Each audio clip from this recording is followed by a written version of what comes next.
Hello hi's, welcome to my YouTube channel. இந்த video பார்க்காத நீங்கள் சப்ஸ்கிரைப் பண்ணிவிட்டு பாருங்கோ. இன்றைக்கி வந்து நைட்டுக்கு இப்போ 2-3 நாளாக கொஞ்சம் ஏழாத்தால நான் கொஞ்சம் ஃபிட்னஸில் கொஞ்சம் ஆர்வம் இருக்கிறதால நான் கொஞ்சம் இப்போ சமையல் வீடியோ நிப்பாட்டி வச்சுருக்கிறேன். அதனால் இன்றைக்கி நைட்டுக்கு வந்து ஆல்ரெடி ரைஸ் கூடவாக போட்டிருக்கேன். இன்றைக்கி அதை வந்து வித்தியாசமாக ஒரு யூடியூப் சேனலில் பார்த்து நான் அதை செய்கிறது அதே மாதிரி செய்ய போகிறேன். அதுக்கு இப்போ சட்டி வந்து இப்போ நல்லா காஞ்சிட்டுது. இப்போ நாங்கள் இதுக்குள்ள எண்ணெய் ஊற்ற போகிறோம். வந்து தேவையான அளவு எண்ணெய் ஊற்றி நல்லா கொதிக்க வைக்கணும். நாங்கள் வந்து கோகோனட் ஆயில் தான் யூஸ் பண்ணுறோம். நாங்கள் அப்போ கோகோனட் வந்து என்ன செய்யும்டா கொஞ்சம் குளிர் இருந்தால் இறுகிடும். அதனால தான் இவ்வளோத்துக்கு கஷ்டப்பட வேண்டியதாக இருக்குது. மட்டும் மேலே ஒன்றும் இல்லை. எண்ணெய் வந்து கொதிச்சிடுது. இப்போ பார்ப்போம். ஒரு உருளைக்கிழங்கு போட்டு பார்ப்போம். ஓகே, பொரிஞ்சிடுது. இப்போ வந்து நான் உருளைக்கிழங்கு சின்னனாக வட்டி வச்சுருக்கிறேன். அதை போட்டு ஒரு நடுப்பதம் வரும் வரைக்கும் பொரியுங்கோ. என்ற இது கொஞ்சம் வித்தியாசமாக கடைசியாக தான் இருந்துட்டு தான் சொல்லுவேன். இதை பார்க்கும்போது எனக்கு விருப்பமாக இருந்து செய்து சாப்பிடுவோம்ட்டு. அப்போ கிழங்கு போட்டாச்சு. கிழங்கு நல்லா வந்து ஒரு நடுப்பதம் வரைக்கும், ஒரு ஆக பொரிக்காமல் ஒரு நடுப்பதம் வரைக்கும் நல்லா கிளறி விட்டுருவோம். சில கிழங்குகள் ஒட்டும் நடுவில், அதனால் கிளறி விட்டு கொண்டு வந்தோம். இது ஒரு நடுப்பதம் வரைக்கும் நல்லா கிழங்கு வச்சுக்க பாருங்க. சோயா மீட்டின் அளவை பாருங்க, இவ்வளவு நல்லா போல்ஸாக ரொம்ப பெருசாலாம் இருக்குது பார்க்கணும். இப்போ கிழங்கு வந்து ஒரு நடுப்பதத்துக்கு வந்துட்டுது, நல்லா வெந்து. அடுத்தது நான் வெங்காயம் போட போகிறேன். இப்போ வந்து நான் வெங்காயம் குட்டி குட்டியாக வெட்டி குடமிளகாயும் வெட்டி வச்சுக்கேன். இப்போ அதான் போட போகிறேன். நல்லா வதக்க வேணும் வெங்காயத்தையும் வந்து.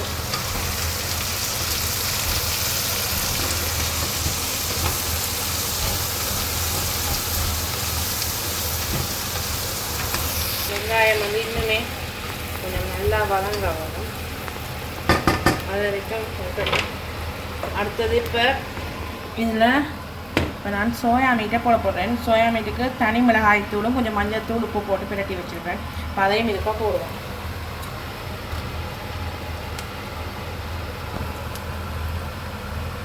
ஃபஸ்ட் டைம் செய்கிறேன்,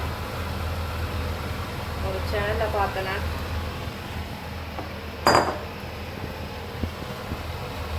இது நல்லா கிளறுவோம்.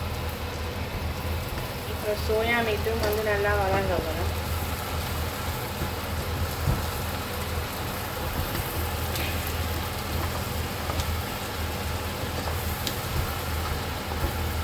சோயா மீட்டும் இப்போ கொஞ்சம் நல்லா வதங்கட்டும். இப்போ வந்து சோயாவும் நல்லா காய்ஸ் பார்த்தீங்கன்னா வதங்கி கொண்டு இருக்குது. அதுக்குள்ள கருவேப்பிலை போடுங்க. அதே இஞ்சி கொஞ்சம் இடித்து வச்சுருக்கிறேன், அதையும் போட்டுட்டு கொஞ்சம் நல்லா கிளறினீங்களா நல்லா இருக்கும். நல்லா இஞ்சி வந்து நல்ல வாசனையை கொடுக்கும் எல்லாத்துக்கும் மேலே.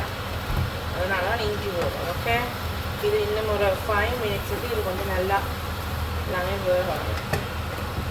இப்போ வந்து இதுக்கு வந்து 4 முட்டை அடித்து ஊற்ற போகிறோம்.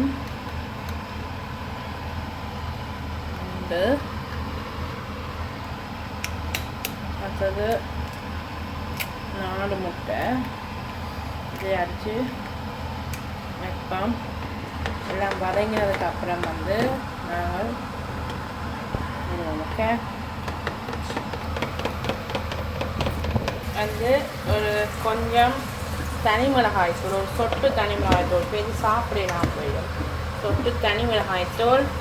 அதுக்கப்புறம் ஒரு கொஞ்சம் மஞ்சள் போடுங்க, ஆக போடாதீங்க. அதுக்கப்புறம் கொஞ்சமாக சோயா சாஸ், எனக்கு எப்போவுமே பிடிச்ச ஒரு விஷயம். கொஞ்சமாக சோயா சாஸ் கொடுங்க. அடித்து வச்ச 4 முட்டையை இப்போ இதுக்காக ஊற்றுறேன். ஓகே, ஊற்றிட்டு கொஞ்சம் அப்படியே விடுவோம். ஒன்றும் கிளறாமல் இப்படியே விடுங்கோ. அதுக்கப்புறம் கொஞ்சம் மிளகுத்தூள் நாங்கள் போட்டால் டேஸ்ட்டாக இருக்கும். ஓகே, இப்போ நாங்கள் கிளற போகிறோம். ஓகே, எல்லாமே இப்போ போட்டுட்டோம். இனி வந்து சால்ட் போட்டுட்டு இறக்குறது மட்டும்தான் வேலை. இது வந்து எக்கு வந்து எல்லாத்தோடையும் சேர்ந்து நல்ல வடிவாக இருந்தால் தான் உங்களுக்கு ருசியாக இருக்கும். அக்கா வந்து வந்துட்டு இதுதான் இன்னைக்கு வந்து சோயா மீட்டை வச்சு இப்போ வந்து நீங்கள் சிக்கன் டெவல் பண்ணுவீங்கள். சிக்கன் இல்லாதாக்கள் இப்படி சோயா மீட்டை வச்சு நல்ல வடிவாக பண்ணலாம். உண்மையாகவே அவ்வளோ டேஸ்ட்டாக இருக்குது. இதை வந்து நாங்கள் ரைஸோட கலந்து ஃப்ரைட் ரைஸ் மாதிரி தான் இன்றைக்கி சாப்பிட போகிறோம். உங்களோட பயந்து விட்றோம். செய்து கொடுங்க. சிக்கன் இல்லையா உங்களோட வீட்டில் நான்வெஜ் சாப்பிட்றாங்களுக்கு இது செய்து கொடுத்தீங்கன்னா உண்மையாகவே உங்களை விடவே மாட்டாங்க. செய்துதான் கேட்டுகிட்டே இருப்பாங்க. அவ்வளோத்துக்கு டேஸ்ட்டாக இருக்கும். இப்போ வந்து அடுப்பணி பாடுறேன்.